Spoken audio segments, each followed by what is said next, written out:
2026 ஆண்டு தமிழகத்தில் சட்டமன்ற தேர்தல் நடைபெற இருக்கக்கூடிய நிலையில் தமிழக அரசியல் கட்சிகள் தங்களுடைய ஆயத்த பணிகளை தொடங்கியிருக்கிறார்கள். அந்த வகையில் யாருடன் கூட்டணி வைக்கப் போகிறார்கள், எத்தனை தொகுதிகளை கட்சிகள் கேட்டு பெறப்போகின்றன என்பது ஒரு கேள்வியாக இருந்து வரக்கூடிய இந்த ஒரு சூழலில் தமிழக அரசியல் களத்தில் மூவரணி என்று சொல்லப்படக்கூடிய டிடிவி தினகரன், ஓபிஎஸ் மற்றும் செங்கோட்டையன் புதிய தாக்கத்தை ஏற்படுத்துவார்களா என்ற கேள்வி எழுந்திருக்கிறது. அது குறித்த அண்மை செய்திகளை நாம் தற்போது பார்த்து வருகிறோம்.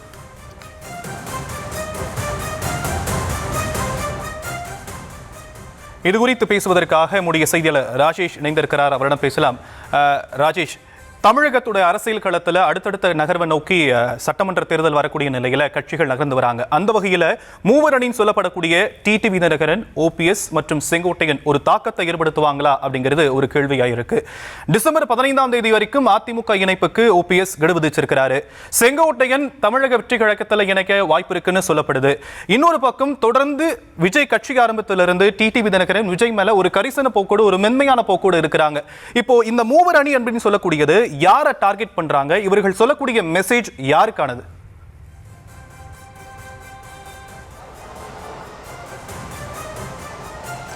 ஷாம், வணக்கம். தமிழக அரசியல் களம், தேர்தல் களம் எத்தனையோ பல வித்தியாசமான கூட்டணிகளை கண்டிருக்கிறது, பல மாற்றங்களை சந்தித்திருக்கிறது.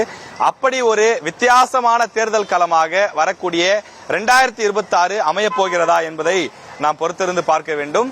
காரணம், அதிமுகவிலிருந்து பிரிந்து சென்ற பல சக்திகள் தமிழக வெற்றி கழகத்தில் விஜய் அவர்களுடன் கைகோர்ப்பதற்கு தயாராகி வருவதாக தகவல்கள் கிடைக்கிறது. நம் காலையிலே பார்த்தது போல முன்னாள் அமைச்சர் செங்கோட்டையன் விரைவில் தமிழக வெற்றி கழகத்தில் இணையப் போகிறார் என்று தகவல் வருகிறது. அது ஒன்று. ஏற்கனவே நேற்றைய தினம் ஓபிஎஸ் அவர்கள் தங்களுடைய மாவட்ட செயலாளர்கள், முக்கிய நிர்வாகிகள் ஆலோசனை கூட்டத்தை சென்னையில் கூட்டினார். அவர் டிசம்பர் 15 வரைதான் கெடு, அதற்குள்ளாக எங்களை அதிமுகவில் சேர்க்க வேண்டும், இல்லை என்றால் நாங்கள் எங்களது அணியை ஒரு கட்சியாக மாற்றி நாங்கள் தமிழ்நாடு இதுவரை கண்டிராத ஒரு புதிய மாற்றத்தை நோக்கி பயணிப்போம் என்று சொல்கிறார். ஏறக்குறைய விஜய் கூட்டணியை நோக்கி பயணிப்போம் என்பதைத்தான் அவர் பூடகமாக சொல்ல வருகின்றார். இது ஒரு புறம் என்றால், மூன்றாவது நபரான டிடிவி தினகரன், அவர் தொடர்ச்சியாக சில மாதங்களாக துரோகத்தை வீழ்த்துவோம், தொடர்ந்து இனி இபிஎஸ் உடன் கூட்டணி என்ற பேச்சுவார்த்தைக்கே இடம் கிடையாது, விஜய் நிச்சயமாக ஒரு மாற்று சக்தியாக உருவெடுப்பார், அவருக்கு நல்ல எதிர்காலம் இருக்கிறது, தொடர்ந்து அவருக்கு நல்ல வெற்றி வாய்ப்புகள் இருக்கிறது என்று விஜயை பலவாறு புகழ்ந்து பேசிக் கொண்டிருக்கிறார். அதே நேரத்தில் அதிமுகவிற்கு 3வது இடம்தான் கிடைக்கும் என்றும் தொடர்ந்து பேசி வருகிறார்.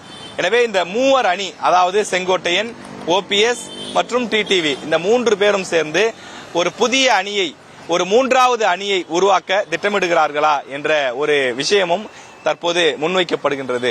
இந்த அதாவது டிசம்பர் 10ஆம் தேதி அதிமுகவினுடைய பொதுக்குழு கூட்டம் கூட இருக்கின்றது. அந்த பொதுக்குழு கூட்டத்தில் சில முக்கியமான முடிவுகள் எடுக்கப்பட இருப்பதாக அதிமுக வட்டாரத்தில் பேசப்படுகிறது. எனவே அப்போதும் அணிகள் இணைப்புக்கு சாத்தியம் இல்லை என்று சொன்னால், ஓபிஎஸ் புதிதாக ஒரு கட்சி ஆரம்பித்து அந்த கட்சியை விஜயுடைய கட்சியுடன் அவர் கூட்டணி வைத்து அதன் மூலமாக தேர்தலை சந்திக்க திட்டமிட்டிருப்பதாக தெரிகின்றது. இதன் மூலமாக தென் மாவட்டங்களில் இந்த அணி கணிசமான வாக்குகளை பெறும் என்று சொல்கிறார்கள். அதே நேரத்தில் செங்கோட்டையின் மூலமாக விஜயனுடைய அந்த கட்சியில இணைவதன் மூலமாக கொங்கு மண்டலத்திலும் அந்த கூட்டணி கணிசமான வாக்குகளை பெறுவதற்கான ஒரு சூழல் உருவாகும் என்றும் சொல்கிறார்கள். எனவே இந்த 3வது அணி உருவாகுமா என்பது தற்போது ஒரு பெரும் பேசுபொருளாக மாறியிருக்கின்றது. குறிப்பாக ஓபிஎஸ் அவர்களுடைய இந்த பேச்சு என்பது யாருக்கான ஒரு எச்சரிக்கை என்ற ஒரு கேள்வியும் எழுந்திருக்கின்றது. ஓபிஎஸ் நேற்று பேசும்போது சொல்கிறார், 15ஆம் தேதிக்குள் அணிகள் இணைப்பு நடைபெற வேண்டும், அப்படி நடைபெறவில்லை என்று சொன்னால் உரிமை மீட்பு கழகம் என்ற ஒரு கட்சியாக மாறும், தமிழக மக்கள் ஏற்றுக்கொள்ளும் முடிவை நாங்கள் எடுப்போம் என்று சொல்கிறார். டிசம்பர் 15ஆம் தேதி மீண்டும் ஓபிஎஸ் தலைமையில மாவட்ட செயலாளர்கள் கூட்டம் கூடி நாங்கள் எடுக்க போகின்ற முடிவு அரசியல் வரலாற்றில் திருப்பு முனையாக அமையும், திருந்தவில்லை என்றால் அன்றைய தினம் திருத்தப்படுவீர்கள் என்று யாருக்கோ மெசேஜ் சொல்வது போல ஓபிஎஸ் நேற்றைய தினம் பரபரப்பாக பேசியிருக்கின்றார். குறிப்பாக சமீபத்தில் ஜி.கே. வாசன் அவர்கள் சேலம் சென்று எடப்பாடி பழனிசாமி அவர்களை சந்தித்து பேசியிருந்தார். வெளியில் வந்து அவரிடம் செய்தியாளர்கள் கேட்டபோது அரசியல் பேசினேன் என்று சொல்லியிருந்தார். அவர் இந்த அணிகள் இணைப்பு சம்பந்தமாகத்தான் பேசினார் என்று தொடர்ந்து தகவல்கள் வந்த வண்ணமாக இருக்கின்றது. மற்றொரு புறம் நயினார் நாகேந்திரன் டெல்லி பயணத்தை மேற்கொண்டிருக்கிறார்.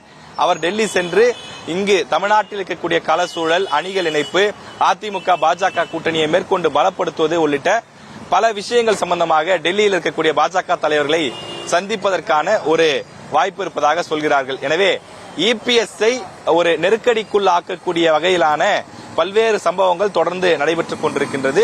டிடிவி தினகரன் ஒருபுறம், செங்கோட்டையன் ஒருபுறம், ஓபிஎஸ் ஒருபுறம் என்றிருக்க ஜி.கே. வாசன் தொடர்ந்து ஒரு தூதுவராக மாறி தொடர்ந்து இந்த கூட்டணியை ஒரு சமநிலைக்கு கொண்டு வருவதற்கு, அனைவரையும் ஒரு சமாதானப்படுத்துவதற்கான ஒரு சமாதான படலத்தை மேற்கொண்டு வருகிறார் என்றும் சொல்லப்படுகின்றது.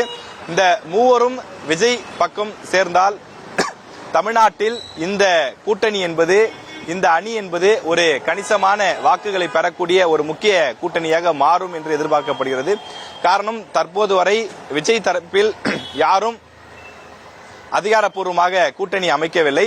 ஆனால் இவர்கள் ஓபிஎஸ், டிடிவி, செங்கோட்டையன் போன்றவரெல்லாம் சென்று சேரும்போது அந்த அணி ஒரு கவனிக்கத்தக்க அணியாக மாறும் என்று சொல்லப்படுகிறது. சட்டமன்ற தேர்தல் நெருங்கக்கூடிய சூழ்நிலையில் தமிழக அரசியல் வரலாற்றில் எதுவும் சாத்தியம் என்ற அடிப்படையிலே இனி வரக்கூடிய நாட்களில் என்னென்ன மாற்றங்கள் ஏற்பட போகிறது என்பதை நாம் பொறுத்திருந்து பார்க்க வேண்டும்.